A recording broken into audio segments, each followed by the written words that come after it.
क्या हमारी बेटियां अभी भी परिवारों को अखर रही हैं? आप सोचेंगे क्या बकवास कर रही हूँ मैं। आज हमारी बेटियां ऑफिसर्स बन रही हैं, डॉक्टर्स बन रही हैं, वो सीनियर अधिकारी बनकर अपने पूरे ज़िले को चला रही हैं, विमान उड़ा रही हैं, सेना में जा रही हैं, समाज को नई दिशा दे रही हैं, सोशल एक्टिविस्ट बन रही हैं, नए-नए कीर्तिमान स्थापित कर रही हैं, खेलों में अपना परचम लहरा रही हैं।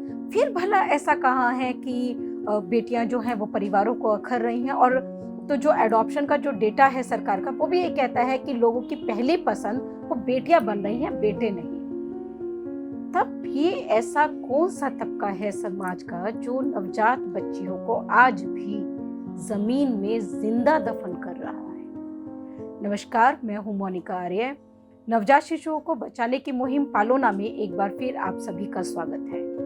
आज ये सवाल पूछना इसलिए मौजूद है क्योंकि गुजरात के एक शहर साबरकांठा में ऐसी घटना हुई जिसने हमें ये सवाल समाज से और आप सभी से पूछने के लिए मजबूर कर दिया। साबरकांठा के हिम्मतनगर तहसील के गंभोई गांव में ये घटना हुई। वहाँ जीबी के पास जितेंद्र सिंह दाभी का खेत है और इन्हीं के खेत में एक नवजात बिटिया जमीन में दफनाई हुई मिली है, जिंदा दफनाई। जी हाँ, ये कोई मनगढ़ंत कहानी नहीं है, ये कोई कल्पना नहीं है, बल्कि ये हमारे इसी समाज की वो क्रूर सच्चाई है जिसे सबके सामने आना जरूरी है। जो स्थानीय खबरें हैं वो कह रही हैं, उन पर विश्वास अगर किया जाए तो बच्ची को सबसे पहले एक महिला किसान ने देखा। उसे एक छोटा सा नन्हा सा हाथ जमीन के अंदर से निकला हुआ दिखाई दिया। उसने शोर मचाया, तब वहां लोग इकट्ठा हुए और उस बच्ची को वहां जमीन से निकाल लिया गया।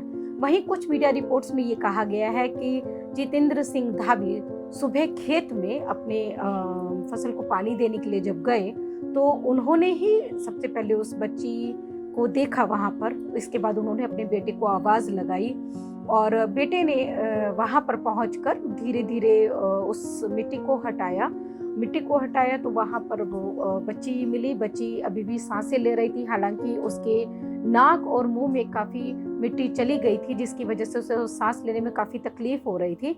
लेकिन शुक्र बस यही है कि बच्ची जिंदा थी। तुरंत 108 एम्बुलेंस को फ़ोन किया गया, 108 एम्बुलेंस आई, वहीं पर ही उसको ट्रीटमेंट देना शुरू कर दिया गया और इस तरह से वो बच्ची के प्राण बचाए जा सके। बच्ची फ़िलहाल हिम्मतनगर के सिविल हॉस्पिटल में एडमिट है। वहाँ जो रेजिडेंट मेडिकल ऑफिसर हैं डॉक्टर NH शाह, उनका कहना है कि बच्ची जो है वो प्रीमेच्योर है, उसका जन्म समय से पहले हुआ है। वो मात्र 7 मंथ प्रेगनेंसी के बाद ही बच्ची का जन्म हो गया है और उसका जो वजन है वो 1 किलोग्राम है। और उनके मुताबिक बच्ची को निकालने से पहले वो करीब 3 घंटे तक उस जमीन में अंदर ही दफनाई हुई रही। ये तो इसका मेडिकल पक्ष हुआ। अब ये सवाल उठता है कि आखिर उसको वहां दफनाया किसने था। तो स्वाभाविक है जब इस तरह की ये घटना हुई तो वहां जो पुलिस ऑफिसर्स थे उनके भी होश फाख्ता हो गए। इस घटना को क्रैक करने के लिए, इसके पीछे दोषियों को पता लगाने के लिए पुलिस की 3 स्पेशल टीम्स बनाई गई। इसका नेतृत्व वहां के SP श्री विशाल बाघेला जी स्वयं कर रहे थे और सभी इन्फॉर्मर्स को अलर्ट मोड पर डाल दिया गया। तभी एक सब इंस्पेक्टर को ये इनपुट मिला कि गंभोई गांव में रहने वाले शैलेश बजानिया और मंजुला बजानिया, जो कुछ दिन पहले ही वहां पर रहने के लिए आए थे, वो उसी दिन से गायब हैं उस गांव से जिस दिन वो नवजात बच्ची वहां मिली थी। पुलिस चौकन्नी हो गई। तुरंत टीम्स को सब तरफ जांच के लिए और खोजबीन के लिए लगा दिया गया और इसके बाद मेहसाणा की काड़ी तहसील के नंदसन के पास डंगरवा गांव में इन दोनों पति पत्नी को गिरफ्तार कर लिया गया। जब इन्हें गिरफ्तार किया गया और उनसे पूछा गया कि इन्होंने ऐसा क्यों किया, तो जो इन्होंने वजह बताई वो और भी ज़्यादा हैरतअंगेज है। उन्होंने कहा कि वो दूसरे बच्चे का पालन पोषण करने में असमर्थ थे। बच्ची जो थी वो अंडर वेट भी थी और अंडर साइज भी थी। वो इसके इलाज का खर्चा नहीं उठा सकते थे। उनका काम भी पिछले दिनों खत्म हो गया था, जो भी परिस्थितियां रही। और इसके बाद वो वहाँ गंभोई गांव में रहने के लिए आ गए थे। ये एक्चुअल में मंजुला बेन जो हैं शैलेश बजानिया की पत्नी, उनका मायका है गंभोनिया के चामुंडा नगर में, सॉरी गंभोनिया कह रही हूँ मैं, गंभोई गांव के चामुंडा नगर में मंजुला बेन का मायका है और यहीं दोनों पति पत्नी रहने के लिए आए थे। यही सुबह 6 बजे बच्ची का जन्म हुआ। जन्म के तुरंत बाद घर के पीछे ही, जो स्थानीय मीडिया की रिपोर्ट्स कहती हैं कि जन्म देने के बाद घर के पीछे ही जो खेत था ये जितेंद्र सिंह धाबी जी का, वहीं उस बच्ची को दफना दिया गया। जब वो बच्ची मिली थी तो उसकी नाभि, उसकी जो गर्भनाल होती है जो बच्चे को माँ से जोड़ती है, वो भी उसके साथ जुड़ी हुई थी, उसके साथ अटैच थी।